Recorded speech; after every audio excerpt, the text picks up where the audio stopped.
الله وملائكته يصلون على النبي يا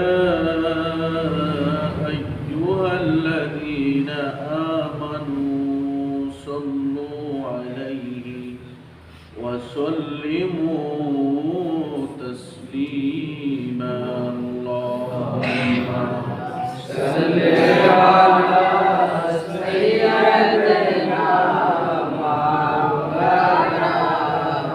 محمد وعلى آل سيدنا مولانا محمد اللهم صل على سيدنا مولانا محمد وعلى آل سيدنا مولانا محمد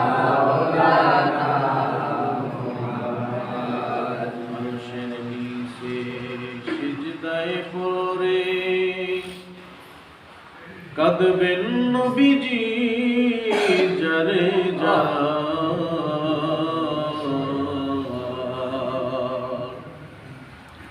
মাফ করিয়া দেন গো প্রভু উম্মত আমার গুনাহগার আল্লাহুম্মা সাল্লি আলা সাইয়্যিদিনা মাওলানা মুহাম্মদ ওয়া আলা আলি সাইয়্যিদিনা মাওলানা মুহাম্মদ আইয়ুলেন দয়ার নবী আমাদেরকে সারিয়া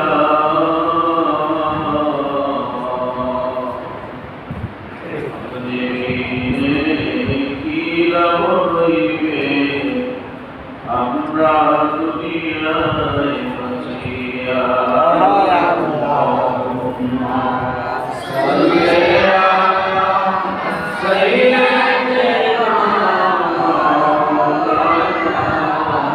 মুহাম্মদ ওয়া আলা আলি সাইয়্যিদিনা মাওলানা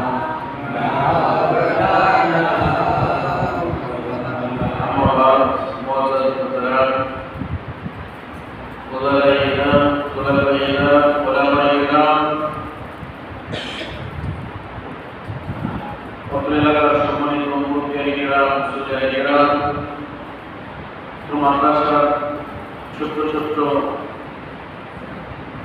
হাফেজ ছাত্রবৃন্দ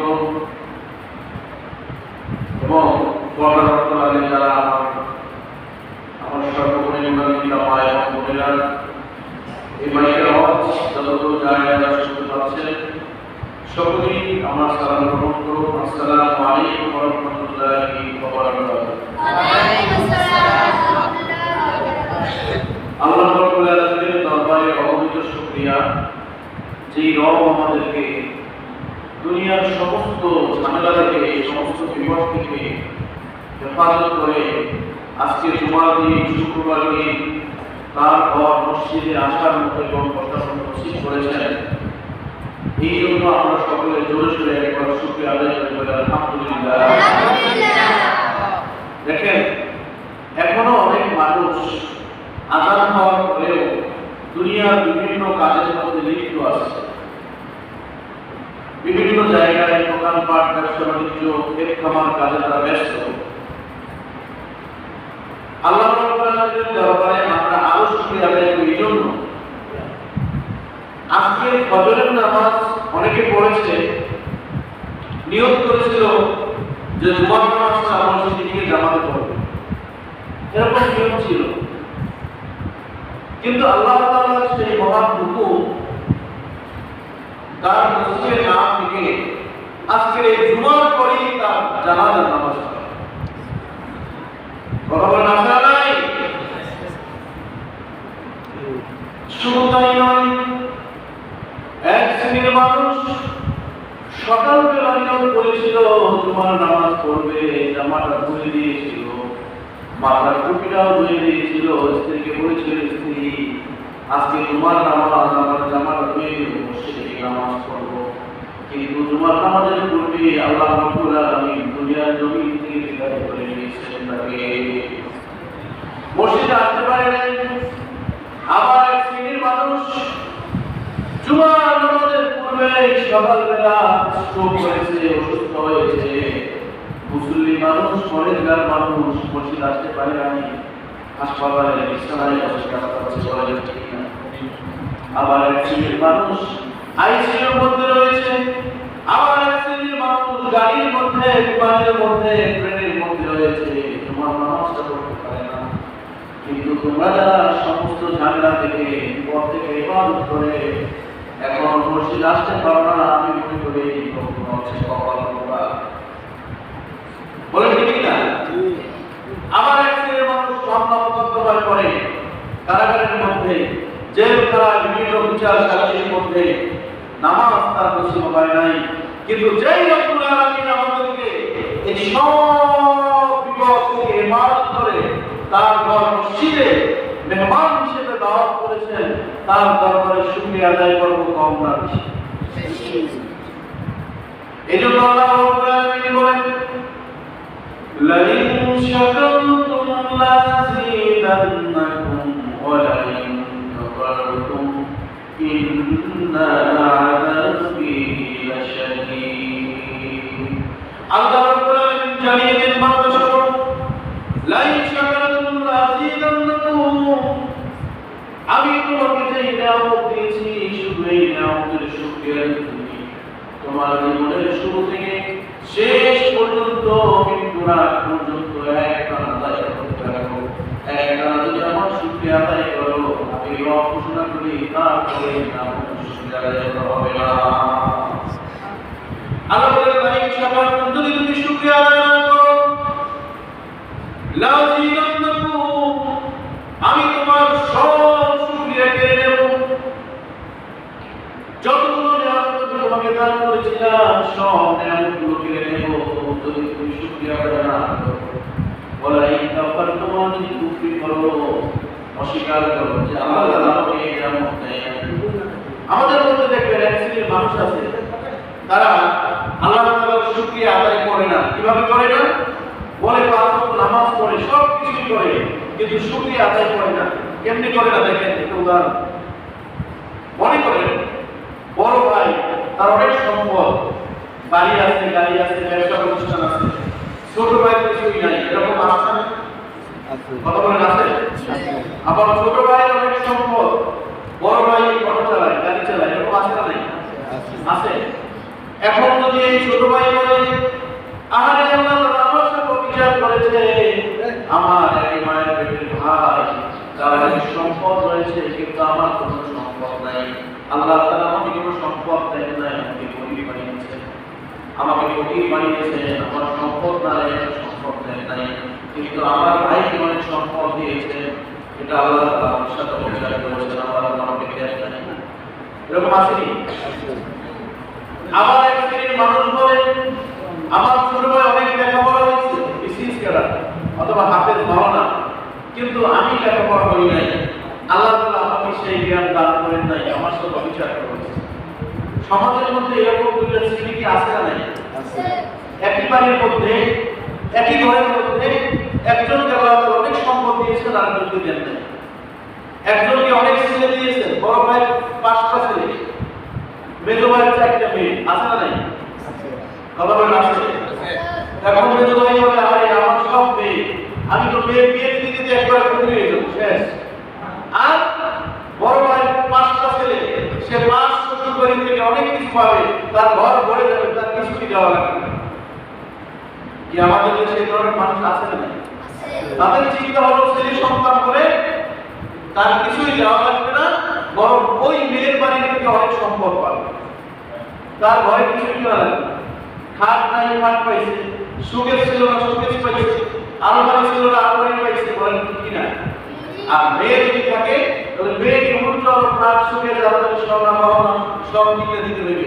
এই চিন্তা ভাবনার কারণে সমাজের এক শ্রেণীর মানুষ এখনো মেয়ে সন্তান হইলে তার কপালটা পুড়ে যায়। কথা বলেন আছে না ভাই? আমি দেখছি লঞ্চে এক মহিলা আমার বাসার সামনে আসছে, এরকম অল্প বয়সী মহিলা, ছোট একটা বাচ্চা নিয়ে মেয়ে। আমি জিজ্ঞেস করলাম আপনার কি সমস্যা? বললো যে আমার এই মেয়ে হওয়ার কারণে এই মেয়ের বাবা আমাকে ডিভোর্স দিয়েছে। কথা কি বলছেন? আমাকে ডিভোর্স দিয়ে দিয়েছে কারণ তার শ্বশুর শাশুড়ি অনেক জ্বালাতন করে, নির্যাতন করে। দুইটা মেয়ে হয়েছে, এই তার অপরাধ। দুইটা মেয়ে হয়েছে, এখন মনে করছে যে আরো মেয়ে হয়ে যাবে।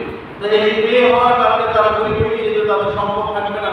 তাদের মধ্যে এই যে একটা কালচার, এই কালচার, এই যে একটা অবস্থা, এই সব কিছু যে একটা কুসংস্কারের জন্য মেয়ে সন্তান হইলে অভিশাপ আর ছেলে সন্তান হইলে নিয়ামত।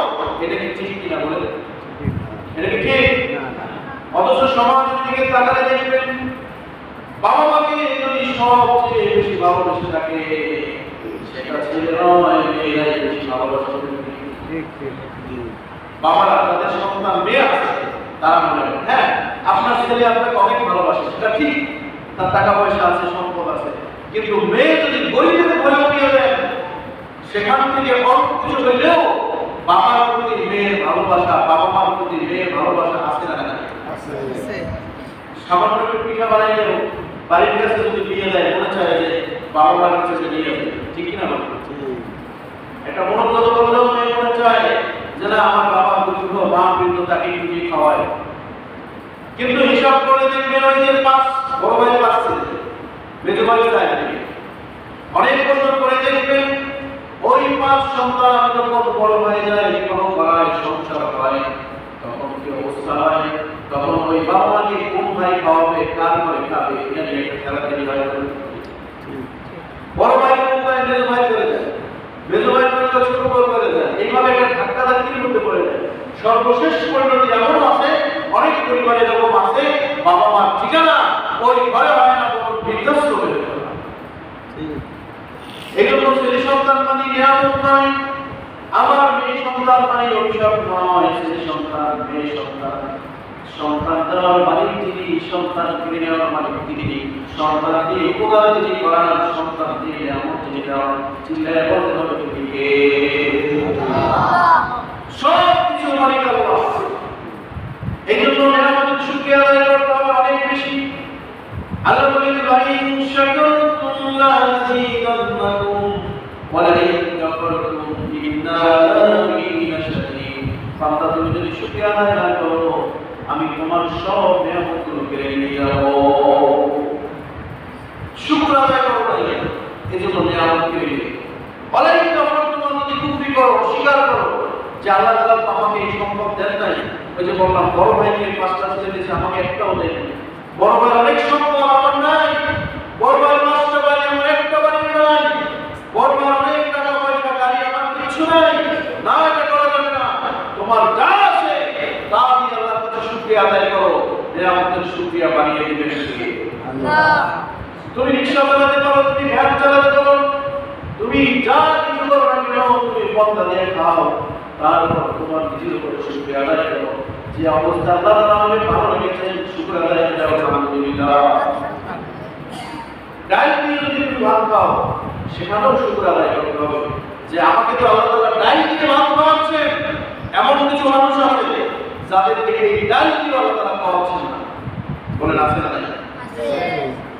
এমন কিছু মানুষ আছে যাদেরকে ডাল দিয়ে আল্লাহ তাআলা খাওয়াচ্ছেন না, দিনের পর দিন আমার করছে, এরকম মানুষ আছে। কিন্তু আল্লাহ তাআলা তাদের যে হাজার গুণ ভালো রেখেছেন, আমাকে সুস্থ রেখেছেন, এই জন্য আমি আল্লাহ তাআলার কাছে শুকরিয়া আদায় করি, আলহামদুলিল্লাহ। আমার আজকে আলোচনা বিষয়বস্তুর জন্য, কিন্তু আমরা বলতেছি যে আমাদের মধ্যে এত হতাশা কেন? আমাদের মধ্যে অনেক হতাশা। আমার এত টাকার মালিক হতে হবে, বাড়ি করতে হবে, গাড়ি করতে হবে, সম্পদের পাহাড় করতে হবে, এই যে আমাদের মধ্যে হতাশা, রাতে ঘুম হয় না, ঘুমের মধ্যে হচ্ছে চিন্তা। এখান থেকে বেরিয়ে আসুন, আল্লাহর কাছে ফিরে আসুন। আল্লাহ তাআলা বলেন ইয়া আইয়ুহাল্লাযীনা আমানু ইযা নুদিয়া লিস-সালাতি মিন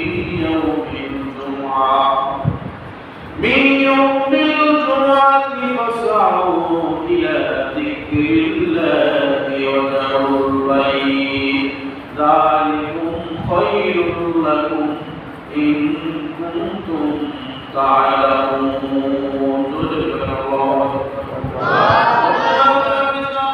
سورة الجمعة শেষের দিকে আল্লাহ তাআলা বলেন ইয়া আইয়ুহাল্লাযীনা আমানু তোমরা ঈমান এনেছো ইযা নুদিয়া লিস-সালাত যখন নামাজের জন্য তোমাদেরকে ডাকা হয় আহ্বান করা হয় সেটা হলো জুমার নামাজ অথবা পাঁচ ওয়াক্ত নামাজ যে কোনো নামাজের জন্য ডাকা হয় বিশেষ করে জুমার দিন যখন নামাজের জন্য ডাকা হয় ফাসমাউ ইলা যিকরিল্লাহ ফাসমাউ তোমার যে কাজকর্ম আছে ওই অবস্থায় তোমার কাজকর্মকে ছেড়ে দাও ব্যবসা প্রতিষ্ঠান থাকো দোকান বন্ধ করে দাও কাজ করতেছো কাজ ছেড়ে দাও গত জুমায় বলেছিলাম এটা কিন্তু অনেকে এখনো সেটা করতে পারেন নাই আল্লাহ তাআলা বলেন তোমার কাজ ছেড়ে দাও ইলা যিকরিল্লাহ আল্লাহর দিকে আসো মুর্শিদের দিকে আসো আমাদের দিকে আসো ইলা যিকরিল্লাহ তাদারুল পাই তুমি যদি কিরাতের মধ্যে ব্যস্ত থাকো কাজের মধ্যে ব্যস্ত থাকো সব কাজ থেকে ছেড়ে দাও তারপরে মুর্শিদের দিকে আসো কে বলে আল্লাহ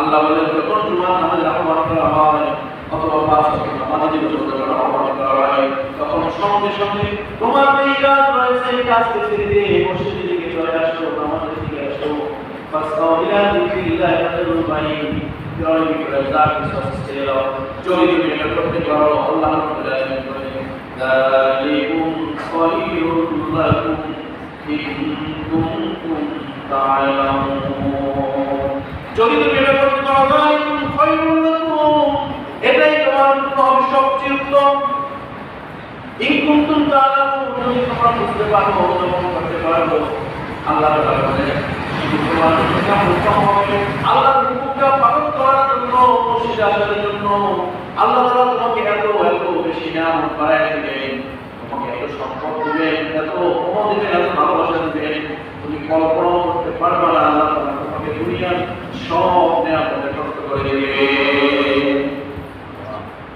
এজন্য ভাইরা আল্লাহ তাআলার হুকুম আমাদের মানতে হবে কম না বেশি কথা বলে বেশি কখনোই হতাশ হওয়া যাবে না আপনার যে অবস্থায় আল্লাহ তাআলা আপনাকে রেখেছেন এই অবস্থানে আপনি সন্তুষ্ট থাকুন এই অবস্থানে আপনি খুশি থাকুন যে আল্লাহ তাআলা আমাকে যথেষ্ট ভালো রেখেছেন আল্লাহর দরবারে সর্বদা আমি শুকরিয়া আদায় করি আল্লাহ বলি আলহামদুলিল্লাহ আলহামদুলিল্লাহ গত জুমায় বলেছিলাম আপনাদের মনে আছে কিনা জানি না যে মসজিদে আসার জন্য একটা প্রতিযোগিতা দরকার first prize second prize third prize এই প্রাইজগুলো অর্জন করতে হবে তাহলে এই একটা ওসিলায় হতে পারে আল্লাহ তাআলা আপনার জীবনের সব গুনাহ ক্ষমা করে দিতে পারেন বলে ভাইরা আমার গত জুমায় যে আলোচনাগুলো করেছিলাম আপনাদের কি মনে আছে কোন বিষয়ে আলোচনা করেছিলাম মনে আছে মনে রাখতে হবে যদি একটা ক্লাস মনে করেন যে প্রতি জুমায় আমরা একটা ক্লাস করব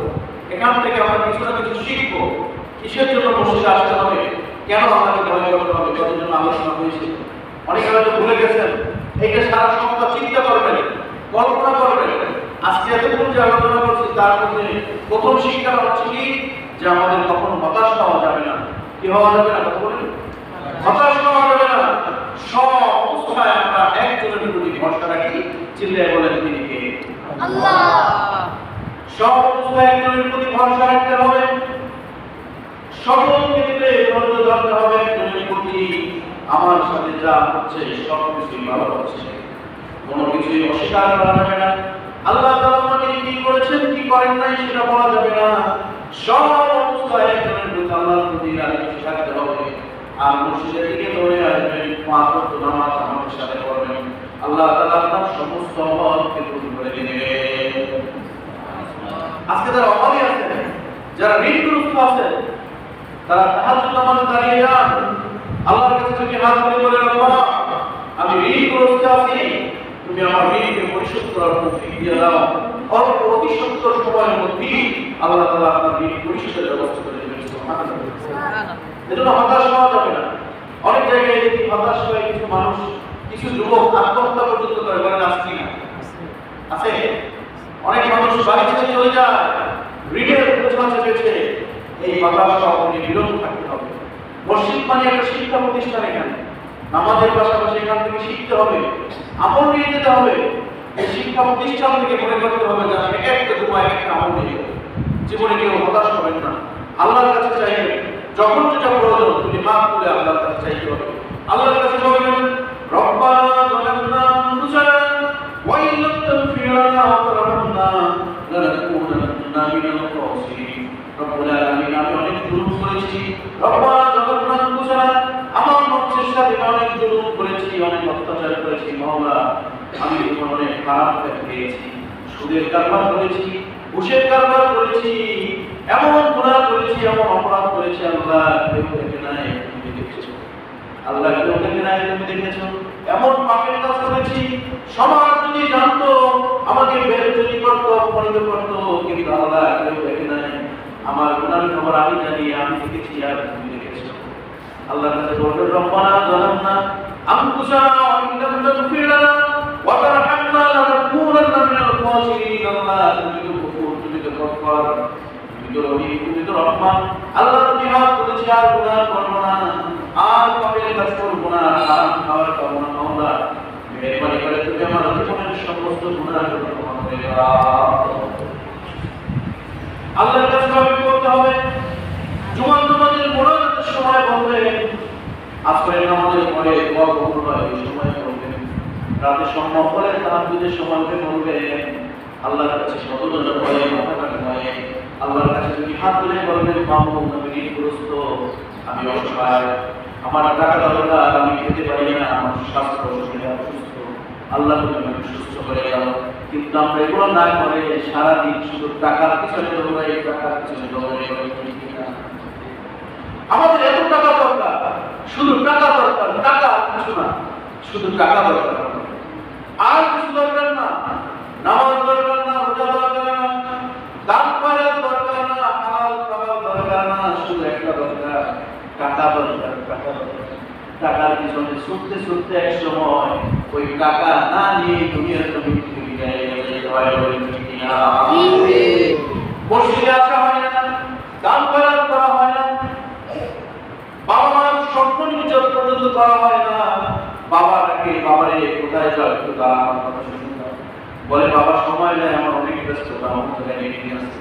মা বলে বাবা একটু দাঁড়া, আমি রান্না করেছি, একটু খেয়ে যাবো, সময় নাই, নিয়ে আসছে। শুধু টাকা দরকার, টাকা দরকার, আরো টাকা দরকার। যত টাকা হয়েছে আরো টাকা লাগবে, কোটি কোটি টাকা হয়েছে আরো টাকা লাগবে। বাবা মাকে সময় দেয় না, স্ত্রীকে সময় দেয় না, সন্তানদেরকে সময় দেয় না। আমাদের সমাজে এমন কিছু মানুষ আছে, কথা বলেন আছে। ছেলে কোথায় যাচ্ছে, মেয়ে কোথায় যাচ্ছে, ছেলে মেয়ে আদর্শ শিক্ষায় শিক্ষিত হচ্ছে কিনা, কোরআনের শিক্ষায় শিক্ষিত হচ্ছে কিনা, এতটুকু দেখার সময় নাই। শুধুই টাকা দরকার, দিন নাই রাত নাই। টাকার কথা বললে সারা রাত সজাগ থাকতে পারে, আছে না? ঘুমায় সারা রাত সজাগ থাকবে, নামাজের ধারে কাজ করতে হবে না। কারণ কি দরকার? কথা বলেন, কি দরকার? টাকা, টাকা, শুধু টাকা দরকার, নামাজ দরকার নয়। কিন্তু আল্লাহ রাব্বুল আলামিন বলেছেন, ইন্নাস সালাতা তানহা আনিল ফাহশাই ওয়াল মুনকার। আল্লাহ বলেন, বান্দা তুমি হতাশ হয়ো না, তুমি নিরাশ হয়ো না, তুমি একটা কথা মনে রাখো, তোমার যত হতাশা, তোমার যত নিরাশ, তুমি যা চিন্তা করো, তুমি যত টাকার পিছনে দৌড়াও, সম্পদের পিছনে দৌড়াও, সম্পদ টাকা কোনোটাই তোমাকে ধরা দিবে না, আল্লাহ যদি না চায়। এটুকু দেখবেন, একটু কল্পনা করলে চিন্তা করবেন, এখন থেকে 20-50 বছর আগে অনেকে কিছু ছিল না, আল্লাহ তাআলা আজকে তাদের অনেক সম্পদ দিয়েছেন, বলেন আছে। কারণ আল্লাহ তাআলা তাকে মহব্বত করেছেন, ভালোবেসেছেন, তার মধ্যে এরকম ভালো ভালো গুণ তিনি পেয়েছেন। আমরা দেখছি আমাদের এলাকায় গরিব মানুষ মানুষের কাজ করত, কিন্তু নিজের ঘরে খাবার নাই, গরিব মানুষ আসলে তাকে ফিরে দিত না। ভিক্ষুক আসলে আমাদের দেখা, নিজের ঘরে কিন্তু খাবার নাই, কিন্তু ওই ভিক্ষুককে নিয়ে সে খায়। ভিক্ষুক যদি আল্লাহর কাছে দোয়া করে দিয়েছে, তুমি তো আলিমুল গায়ব, তুমি সিরাত খবর রাখো, তুমি অন্তরের জানি খবর রাখো। এই বেচারার ঘরে কোনো খাবার নাই, নিজের সন্তান দিয়ে খাইতে পারে না, কিন্তু আমি ভিক্ষুক আসছি, আমাকে ফিরায় না, আমাকে নিয়ে এসে খাবার খাইছে। আল্লাহ তুমি এই বেচারার ধন সম্পদ বাড়াইয়া দিও। আমার বাবা ভিক্ষুককে দিয়ে দিলেন, ভিক্ষুক যদি হাত তুলে বলতে রব্বুল আলামিন, তুমি তো আগে অনুযায়ী সিনার অন্তরের খবর রাখো।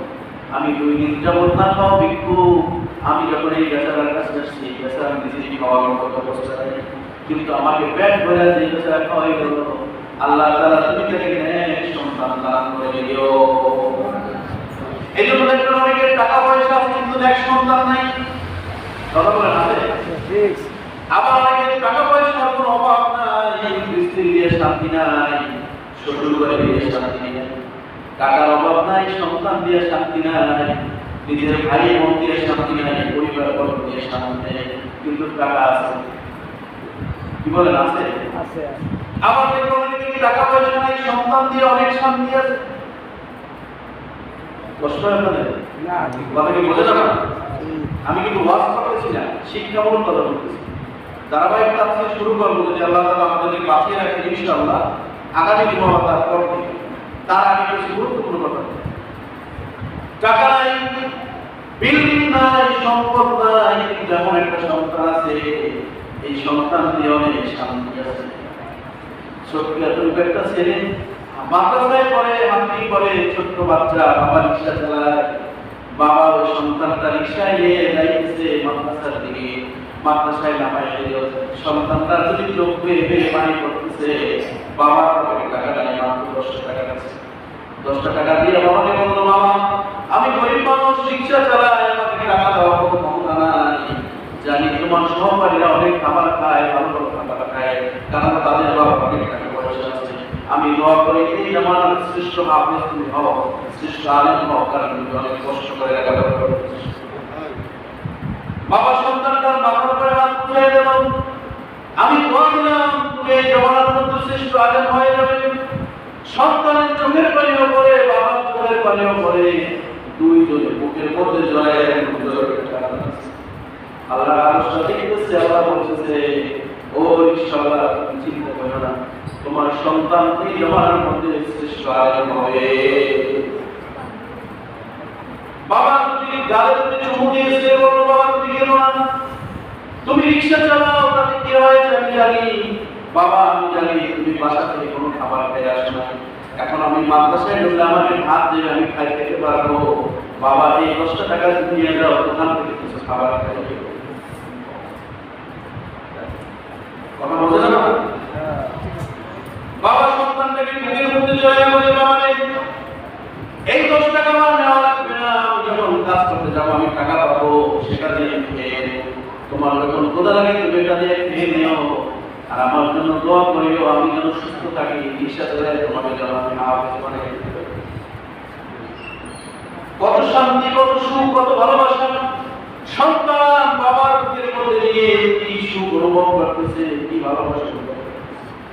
এইটাকে বলা হয় নেক সন্তান। টাকা নাই, সম্পদ নাই, কিন্তু সুন্দর একটা ফুটফুটে নেক সন্তান আছে। কিন্তু বাবা তোমার অনেক টাকা, বড় বড় বিল্ডিং আছে, ব্যবসা প্রতিষ্ঠান আছে, গাড়ি আছে, তোমার ছেলে দিয়ে মেয়ে দিয়ে একটু পরিমাণ সুখ শান্তি, মেয়ে কম্পিউটার চালায়, মোবাইল চালায়, মেয়েকে ডাকো, বাবারে মেয়ে আমাকে 1 গ্লাস পানি দিয়ে দাও, মেয়ে বলে বাবা আমি ব্যস্ত, আমি গেম খেলতেছি, তুমি কেন আমাকে ডাকো? কথা বলেন আছে না?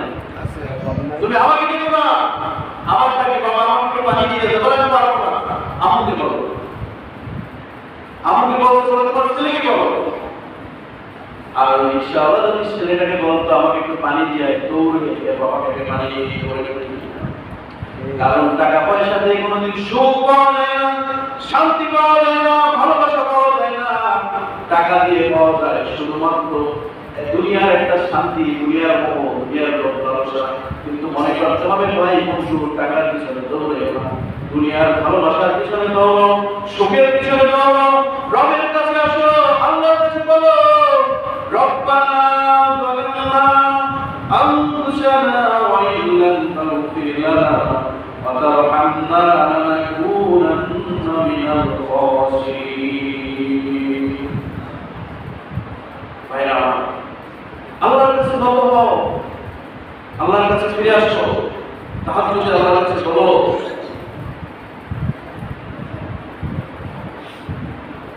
আল্লাহর কাছে তাহাজ্জুদের নামাজে গিয়ে বলো, আল্লাহ আমার ছেলে আমার মেয়ে কথা শুনে না, আল্লাহ তুমি তাদেরকে নেক সন্তান বানাই। এই যে মাদ্রাসায় পড়া ছেলেটা, এখানে অনেক ছোট্ট ছোট্ট ছেলে আছে, এই একটা ছেলেও আমি গ্যারান্টি দিয়ে বলতে পারি, আই ক্যান চ্যালেঞ্জ, তার বাবা মাকে বলে নাই মা বাবা আমাকে একটা স্মার্টফোন কাস্টম কিনে দাও, 20,000 টাকা দাও, তোমরা বলছো? সাক্ষী দেন, বলছে কোনোদিন বলছে? কিন্তু আপনার আমার সন্তান যদি মোবাইল না কিনে দেয় বাধ্য করে, বলেন ঠিক কিনা? মোবাইলটা দেওয়ার পরের অবস্থা আগের অবস্থা একটু পার্থক্য করে। আমি এক পাশে দেখছি মোবাইল চালাইতে আছে 3 বিঘা বেড়াইতে গেছে, এই কোরবানির সময় দেখছেন না, মামাতো ভাই খালাতো ভাই সব এক জায়গায় হওয়ার পরে 3-4 বিঘা ছোট্ট বাচ্চা কিন্তু মোবাইল চালাইতে এখন 10 মাস আগে কিন্তু সারাদিন মোবাইল, মাকে চেনে না, বাবাকে চেনে না। কেউ যদি ফোন দেয়, আপনি তার মামা, আপনি বলেন যে আমার ভাইয়ের সাথে কথা বলতে পারবেন, বলতে সে তো মোবাইল নিয়ে গেছে, আপনার সাথে কথাই বলবে। একটা সময় দেখবেন এই প্রজন্মরা যখন 10-15-20 বছর পরে এরা যখন বাবা মা হবে, গার্ডিয়ান হবে, মসজিদের ইমাম সাহেব হবে, সভাপতি হবে, রাষ্ট্রপতি হবে, প্রধানমন্ত্রী হবে, তখন এই দেশের অবস্থাটা কি হবে বুঝতে পারছেন? করেন না। এজন্য আমাদের এই সমাজকে পরিবর্তন করতে হবে। এই মোবাইলের যে আসক্তি, এখান থেকে আমাদের সন্তানদেরকে হেফাজত করতে হবে। বলে কিভাবে হেফাজত করবো? ছোট্ট বাচ্চা, 6 মাসের বাচ্চা, সে মোবাইল না দিলে খাইতে চায়, আছে কিনা বলে? আছে এরকম আছে। এই মুরব্বীরা সামনে লাগে যারা আছে, বলেন তো আমি সহ আপনারা কয়জন মোবাইল দেখে খাইছেন? মোবাইল দেখে আপনারা বড় হয়েছেন? কথা বলেন। এখন তো আপনাদের নাতিদের দিক খেয়াল করেন তো, মোবাইল না দেখে খায় না, খায়নি। কারণটা কি কারণে এরকম হলো? একটু চিন্তা করে দেখছেন যে এই কারণটা কি হয়েছে? এই সমাজের অবস্থা কি হচ্ছে, দেশের অবস্থা কি হচ্ছে? এখান থেকে আমাদের পরিত্রাণ করতে হবে। আমাদের এখানে গভীরভাবে চিন্তা করতে হবে যে আমাদের সন্তানদেরকে অন্তত পক্ষে একটা কাজ করে দেন, যাদের ছেলে মেয়ে সন্তান আছে নিয়োগ করে দেন যে আর কিছু না করেন, অন্তত ছেলে হোক মেয়ে হোক তাকে অন্তত সর্বপ্রথম দিনই শিক্ষা দেন, মাদ্রাসায় পড়ান। ইনশাআল্লাহ আমি পরবর্তী সময় বলবো সন্তানের প্রতি একটা বাবা মার 5টা হক আদায় করতে হয়। কয়েকটা আলোচনা এখনই শেষ করবো, সর্বশেষ 1 মিনিট 5টা হকের শুধু নাম বলবো। আগামী জুমায় ইনশাআল্লাহ আপনারা আগে আসবেন, সেই 5টা হক নিয়ে আমি আলোচনা করব। যদি আপনার সন্তানের প্রতি 5টা হক আদায় করেন, আমি গ্যারান্টি দিয়ে বলতে পারি আপনার সন্তান কোনোদিন আপনার অবাধ্য হবে না, কোনোদিন আপনার অবাধ্য হবে না। আর যাই করুক না করুক, সে যাই খাবে আপনাকে তাই খাওয়াবে, কোনোদিন আপনাকে বৃদ্ধাশ্রমে পাঠাবে না, ভয় নেই। 5টা হক আদায় করতে হবে। 1 নম্বর হক, ব্যাখ্যা করবো না, শুধু নাম বলবো, মনে রাখবেন। আগামী জুমায় ইনশাআল্লাহ যদি আল্লাহ তাআলা বাঁচায় রাখেন, আমি কিন্তু এই পড়াটা সবাই নেব। এখন সবাই আমার ছাত্র, আমি শিক্ষক, আমি পড়া দিলাম, এই পড়া কিন্তু নেব। সবাই বলতে হবে 5টা হক কি মনে রাখবেন। 1 নম্বর হক হচ্ছে সন্তানের প্রতি বাবা মার 5টা হক রয়েছে। প্রথম হক হচ্ছে সন্তান যখন ভূমিষ্ঠ হয়, সন্তান জন্মগ্রহণ করার 7 দিনের মাথায় সন্তানের সুন্দর একটা নাম রাখা বাবা মার প্রথম হক। সন্তানের জন্য সুন্দর নাম রাখতে হবে, এটা বাবা মার প্রথম হক। আজকে আমাদের সমাজে আমি চ্যালেঞ্জ করে বলতে পারি 100 সন্তানের নাম নিয়ে আসেন যারা গত 5-10 বছরে জন্মগ্রহণ করছে, তাদের নাম এখানে আনেন। আমি আরবিতে বাংলা অর্থ করবো, 80টার কোনো অর্থ নেই। শুনছে অমুক জায়গায় নাম রাখছে টিঙ্কু, এরপর নাম রাখছে টিঙ্কু। টিঙ্কু অর্থ কি? আর কোনো অর্থ নেই। শুনছে জন্টু, নাম রাখছে জন্টু, অর্থ নাই। ওই নারায়ণগঞ্জ শুনে আসছে কালার ভাষায়, ওই জায়গায় নাম শুনছে, এই নাম রাখছে, কোনো অর্থ নেই। 80 সন্তানের নাম এরকম হচ্ছে কেন? আপনার প্রতি কেন সন্তানের দায়িত্ব পালন করছেন? এজন্য সন্তানের প্রতি প্রথম দায়িত্ব হচ্ছে সুন্দর একটা ঠিকানা। প্রথম নাম হচ্ছে সুন্দর একটি নাম রাখা। দ্বিতীয় হক হচ্ছে 7 দিনের মাথায় সন্তানের জন্য সুন্দর তরিকে আকিকা প্রদান করা। মেয়ে হলে 1টা, ছেলে হলে 2টা, যারা ভক্তি খাসি অথবা মুখ আকিকা করা সুন্নাহ।